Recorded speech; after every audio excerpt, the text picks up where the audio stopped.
We dismiss history at our peril. Liberty Nation Radio with Mark Angelides. With some startling new developments out of Ukraine, we're joined by none other than Liberty Nation's national security correspondent, who's a former Principal Deputy Undersecretary of Defense Controller, and somebody who has all the wherewithal, all the information on national security issues. Dave, thanks for being. Oh, Dave Patterson, thank you for being here. Thank you, Mark. Always happy to be with you. So, Dave, something that really caught my eye over this last couple of weeks is that the war in Ukraine, between Russia and Ukraine, obviously, it seems to be entering a new phase, and it's not a good one. Specifically, I'm referring to there's talk in the parliament, there's legislation to lower the age for conscription. So presently, it's everybody over the age of 27 up until I think it's somewhere in the early 50s. And now they're looking at lowering it from 27 to 25. So people who are essentially just fresh out of college also being included in the draft. And that really tells me something, Dave. That tells me that wherever all the other people gone, they've either been killed or injured. And now they're expending the last vestiges of the youth in Ukraine to continue fighting against Russia. What's your take on that?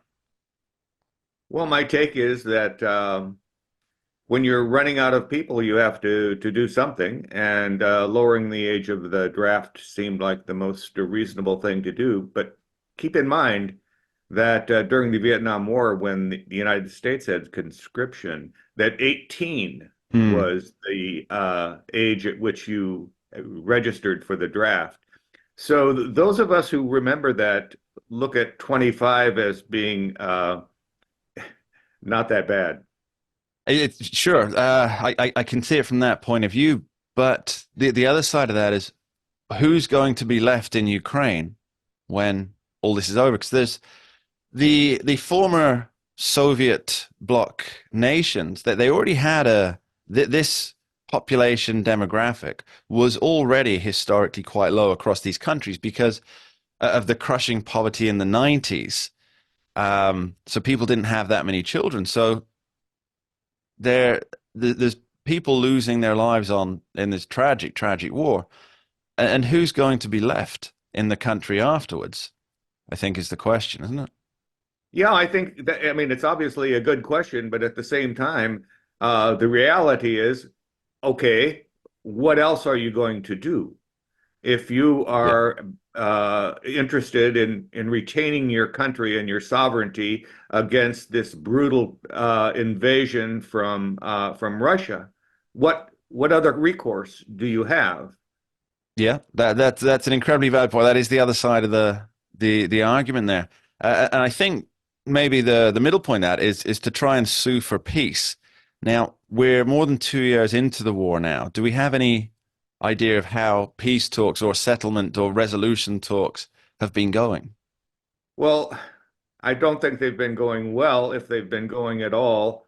But here's what the Ukraine actually has to deal with. I mean, these are the chips that they have. They have what President Zelensky would wish were true, and that is that Russia gets out of Crimea, the Donbas Oblast, and goes back to pre-April of 2014. That's an unrealistic point of view, I think. Yeah. At the same time, so their chips are NATO membership and some portion of the Donbas to retain for Ukraine. I don't think that that Russia is going to give up Crimea under any circumstance, and would escalate the war in a way that nobody wants to see happen. Let's delve into the NATO thing. So we've heard recent chatter about NATO accepting Ukraine as a full member, which I might not have this right, but I don't believe that can happen while there's an ongoing conflict. So all the statements from the American side at the moment, it's all, I presume that they're talking about after the conflict is resolved, then Ukraine will become a full member with all of the article rights and treaties. Is that about right? I think that's right. Secretary of State Blinken recently, during his European tour, was a little bit more positive about Ukraine becoming a member. Obviously, New Europe is far more enthusiastic about Ukraine becoming a member sooner rather than later. The Baltics, Lithuania, Estonia, Latvia, and now Finland, Sweden, and Norway, they have a different view of things than what Secretary of Defense Rumsfeld used to call old Europe. Mm. Uh, and they're more likely to think about Ukraine as a member sooner rather than later. There's another element that's sort of crept in, which had been totally dismissed early on in the war, and that is France and saying that they might be open to put NATO troops in Ukraine. Mm. I think that's a non-starter particularly for the United States. But the fact that they're talking about it, I think, is interesting.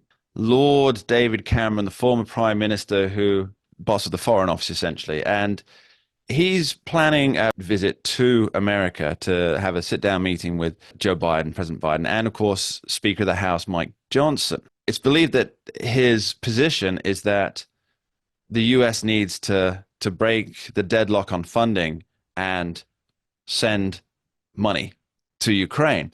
Now, I don't know quite how Mike Johnson is going to navigate that because there is a growing disaffection with handing over cash without the an end game in sight.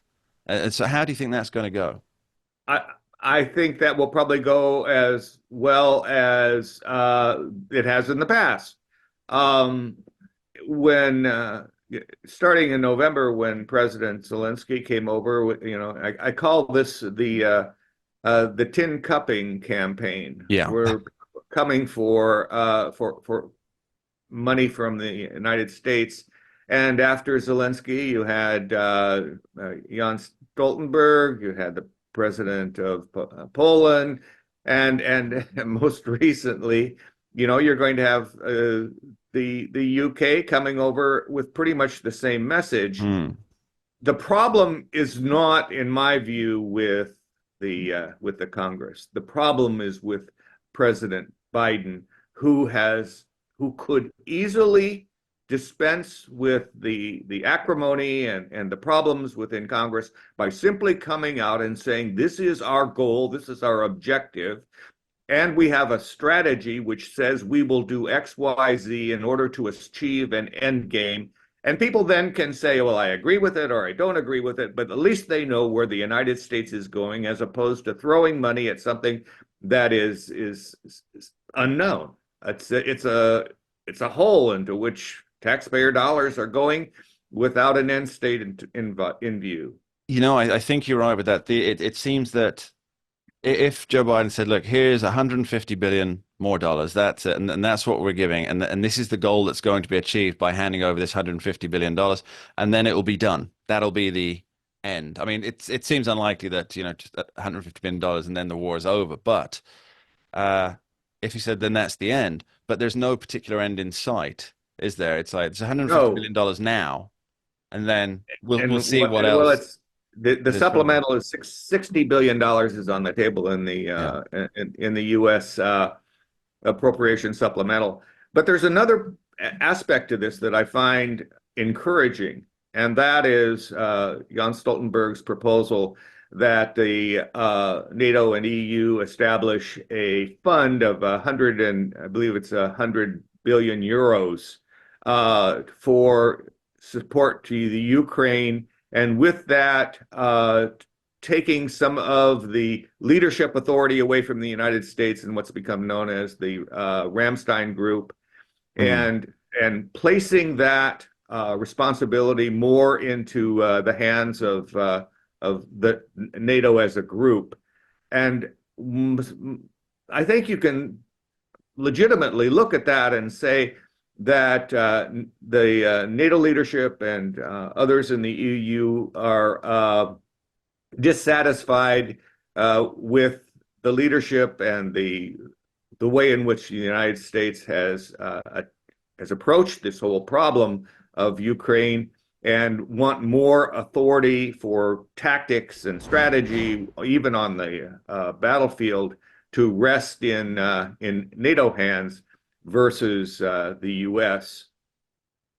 Yeah, I think if the current administration's foreign policy history is anything to go by, anything that removes decision-making capability is probably a positive advance, Dave. Oh my gosh, yes. Dave Patterson, thank you ever so much for joining us. Thank you, Mark. Happy to be with you.